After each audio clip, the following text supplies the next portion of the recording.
అందరికీ నమస్కారం. శ్రీనివాస్ చెప్పే కథలకు మీ అందరికీ స్వాగతం. ఇప్పుడు మనం వినబోయే కథ మజిలీ. రచన సివి శాస్త్రి గారు.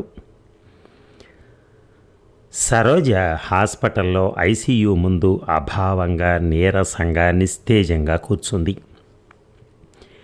అరగంట ముందే డాక్టర్లు చెప్పారు, దగ్గర వాళ్ళుంటే పిలిపించండి, ఛాన్సెస్ ఆర్ వెరీ రిమోట్ అని. దగ్గర వాళ్ళు అంటే ఇక్కడున్న బంధువులంతా దూరం కింద లెక్కే. ఆయన అన్నదమ్ములు, అక్కా చెల్లెళ్ళు, మా అన్నయ్య, వదిన అంతా దూరం కింద లెక్కే. చెప్పకపోతే బాగుండదు గనక చెప్పాలి, రాకపోతే బాగుండదు గనక వస్తారు, అంతే. తనకి నాకు స్నేహితులు తక్కువే, ఓ 10-15 మంది ఉంటారు, వాళ్ళకి చెప్పాలి. మా అబ్బాయి, కోడలు అమెరికాలో ఉన్నారు, వాళ్ళకి హాస్పిటల్లో జాయిన్ చేయగానే చెప్పాను, రేపటికి వచ్చేస్తారు. ఇంకెవరికి చెప్పాలి? నిన్న ఆయన పేరున రిటర్న్ అయిన రిజిస్టర్ లెటర్ గుర్తొచ్చింది. వాళ్ళకి చెప్పాలా వద్దా? చెప్తే ఎలా చెప్పాలి, ఏమని చెప్పాలి? డాక్టర్ చెప్పినప్పటి నుంచి అదే ఆలోచిస్తున్నాను. ఆ లెటర్ నా హ్యాండ్ బ్యాగ్లో ఉంది. ఆ లెటర్ రిటర్న్ అవుతుందని కానీ, అది నేను చదువుతానని కానీ ఆయనకి తెలియదు. తెలిస్తే రాసేవాడు కాదేమో. ఒక్కసారి ఆ లెటర్ తీసి మళ్ళీ చదివాను.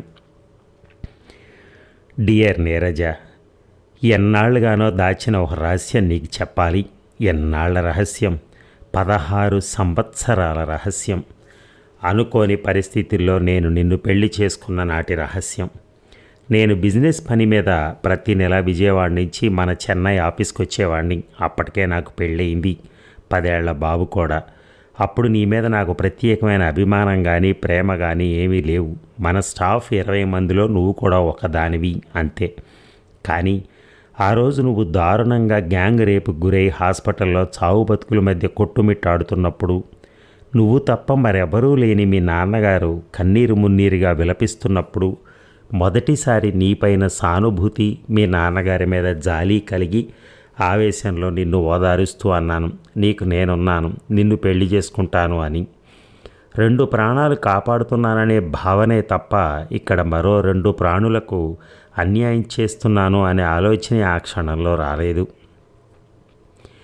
అంతా అయ్యాక, నేను చేసింది ఏమిటో అర్థమయ్యాక ఏం చేయాలో తెలియని పరిస్థితి. సరోజ గురించి నీకు, నీ గురించి సరోజకి చెప్పకుండా ఈ 15 సంవత్సరాలు గడిచిపోయాయి. మా బాబు పెద్దయి, పెళ్ళయి అమెరికా వెళ్ళిపోయాడు.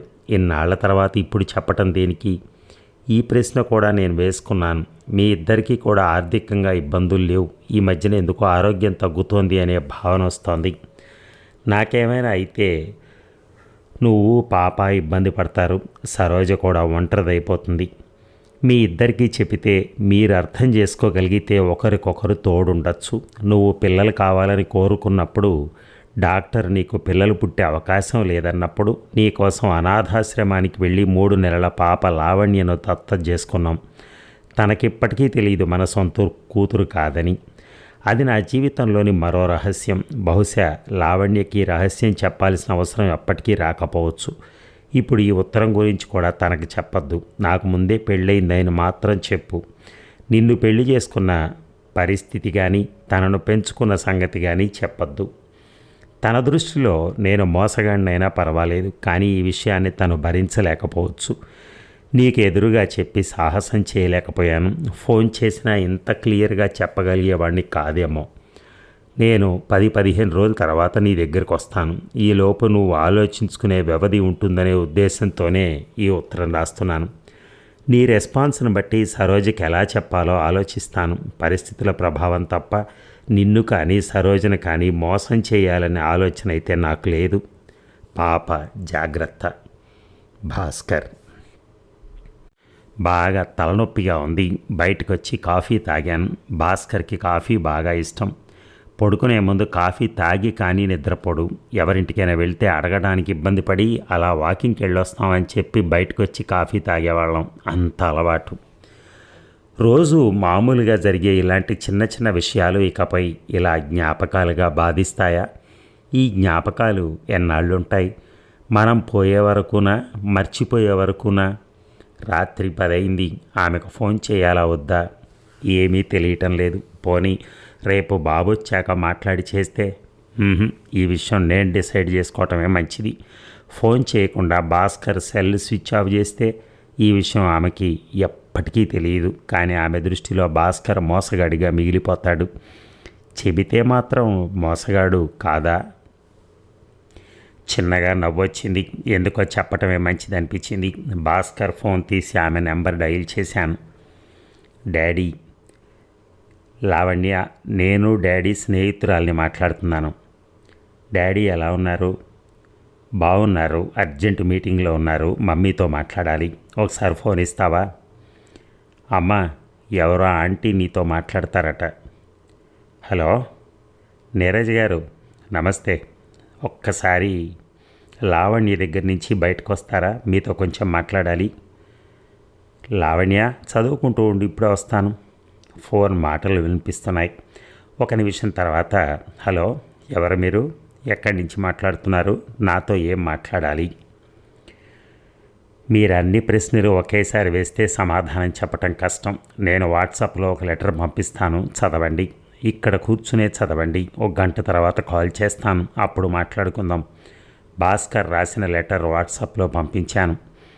కాలం మెల్లగా కదులుతోంది. హాస్పిటల్ నిశ్శబ్దంగా ఉంది.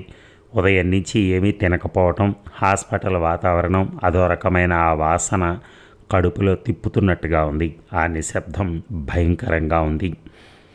పేషెంట్ భాస్కర్ తాలూకా ఎవరున్నారు? లోపలికి వెళ్ళాను. భాస్కర్ పడుకునే ఉన్నాడు. ఎవరో స్పెషలిస్ట్ వచ్చారు. సోడియం లెవెల్స్ బాగా పడిపోయాయి. ఆయన మాటలు పూర్తిగా విననే లేదు. ఆర్గాన్స్ డొనేట్ చేయడానికి పోయిన తర్వాత ఎంత టైం ఉంటుంది? ఆ టైంలో ఆ ప్రశ్న వేయటం నాకే ఏదోలా అనిపించింది. ఆయన ఒకసారి నా వైపు అభావంగా చూశాడు. నాతో ఏం మాట్లాడలేదు. నర్సుకి ఏదో చెప్పి వెళ్ళిపోయాడు. ఐసీయూలోంచి బయటకు వచ్చాను. నీరజకు ఫోన్ చేశాను. చిన్నగా ఏడుపు వినిపిస్తోంది. నీరజ, ఈ విషయం మన ఇద్దరం ఎవరికీ చెప్పొద్దు. భాస్కర్ని అందరి ముందు మోసగాడిగా దోషిగా నిలబెట్టడం అవసరమా? సాధారణంగా మనుషులు బలహీన క్షణంలో ఇలాంటి పొరపాట్లు చేస్తారు. కానీ భాస్కర్ బలమైన క్షణంలో ఈ పొరపాటు చేశాడు. ఇది మన ఇద్దరి మధ్యనే ఉంచేద్దాం. తప్పదు గనక లావణ్యకి చెప్పాలి గనక మా అబ్బాయికి చెప్తాను. వెంటనే బయలుదేరి వచ్చేయి. లావణ్యం తీసుకుని నువ్వు వచ్చే వరకు వెంటిలేటర్లు ఉంచేలా చూస్తాను అని ఫోన్ పెట్టేశాను. నాకు ఇంతలా మాట్లాడే ధైర్యం ఎలా వచ్చింది? బహుశా పరిస్థితులు ఈ ధైర్యాన్ని కల్పిస్తాయేమో. అంతేకాదు, ఇంత తక్కువ సమయంలో అసలు పరిచయం లేని నీరజని మీరు నుంచి నువ్వు అని చనువు తీసుకోవటం ఆశ్చర్యంగా అనిపించింది. తెల్లవారుజాము 4 అయింది. అమెరికా నుంచి అబ్బాయి కోడలు వచ్చారు. భాస్కర్ పోయిన సంగతి డాక్టర్ డిక్లేర్ చేశారు. సరోజ, రావాల్సిన వాళ్ళంతా వచ్చేశారు. మిగిలిన కార్యక్రమాలు మొదలెడదాం. బంధువుల్లో ఒక పెద్ద ఆయన అన్నారు. ఎంత విచిత్రం! మనిషిలోంచి గాలిపోతే ఆ శరీరం నిమిషానికి ఎంత బరువైపోతుంది. లేదండి, ఇంకొక ముఖ్యమైన వ్యక్తి రావాలి. నీరజ అని నా క్లోజ్ ఫ్రెండ్, మా ఫ్యామిలీ ఫ్రెండ్. ఆమె వచ్చే వరకు వెయిట్ చేద్దాం. 9 గంటలకి నీరజ, లావణ్య వచ్చారు. భర్త శవం పక్కన కూర్చుని తనివి తీరా ఏడ్చే అవకాశం లేని నీరజ, డాడీ అంటూ బోరున విలపించే అవకాశం లేని లావణ్య. ఆ పరిస్థితుల్లో వాళ్ళిద్దరినీ చూస్తే జాలేసింది. 10 రోజుల్లో కార్యక్రమాలన్నీ పూర్తయ్యాయి. అబ్బాయికి కోడలికి విషయం చెప్పాను. బంధువులంతా వెళ్ళిపోయారు. నేను, అబ్బాయి, కోడలు, నీరజ, లావణ్య ఉన్నాం. అమ్మ, మేము రేపు బయలుదేరుతాం. నువ్వు కూడా వచ్చి కొన్నాళ్ళు మా దగ్గర ఉండొచ్చు కదా? లేదురా, ఇక్కడ ఇంకో అమ్మ, చెల్లి ఉన్నారు కదా, ముగ్గురు ఉంటాం. నీరజ కళ్ళల్లో కృతజ్ఞత. నీరజ, ఆయన చివరి కోరిక తీర్చడం లాంటి సెంటిమెంట్ ఏం కాదు. కానీ ఒక్కరం ఉండటం కన్నా ఇద్దరం కలిసి ఉంటే బాగుంటుందని నాకు అనిపిస్తోంది. నీకు వీలవుతుందంటే నువ్వు, లావణ్య ఇక్కడికి వచ్చేయండి. నీకు కుదరదు అంటే ఇక్కడవన్నీ సెటిల్ చేసుకుని నేను వచ్చేస్తాను అక్కడికి. మరునాడు ఉదయం ఫ్లైట్కి అబ్బాయి, కోడలు వెళ్ళిపోయారు అమెరికా. అక్కడికి చేరాక ఫోన్ చేయండి. 1 గంట తర్వాత నీరజ, లావణ్య చెన్నైకి బయలుదేరారు. అక్కడికి చేరాక ఫోన్ చేయండి. వాళ్ళిద్దరి ఫోన్ కోసం ఎదురు చూస్తున్నాను. జీవితంలో మరో అధ్యాయం మొదలు కాబోతోంది. దేవుడు ఎలా రాస్తాడో చూడాలి. చూసారా, ఆ బాండింగ్ నిజంగా ఆమె ఒక భార్య హోదాలో ఉండి అంత తేలిగ్గా ఒప్పుకోగలిగింది. ఆయన కూడా చనిపోయే ముందు ఆ నిజాన్ని బయటపెట్టి ఆయన మనస్తత్వము ఓకే, మధ్యలో చెప్పుండకపోవచ్చు కానీ లాస్ట్లో చెప్పారు. అయితే ఈమె కూడా అర్థం చేసుకుంది, వాళ్ళని కూర్చోబెట్టి మాట్లాడింది, అందరం కలిసి ఉందామంది.